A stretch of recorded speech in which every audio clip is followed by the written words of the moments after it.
I'm Carolyn Warfel with Perky-Pet Wild Bird Feeding. I'm talking about how to make your yard bird friendly. Now we're going to talk about how to clean your feeders.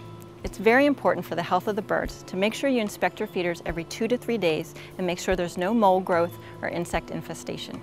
It's very easy to clean your feeders. Just grab some warm soapy water, and you want to make sure that they're washed thoroughly, rinse thoroughly, and then for seed feeders in particular, you want to make sure you dry them before you put your seed back in.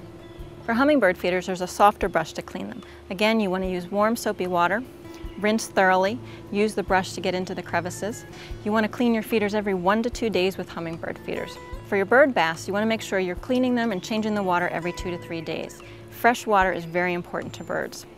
Hopefully these tips will help you create a bird-friendly environment. Thanks for watching.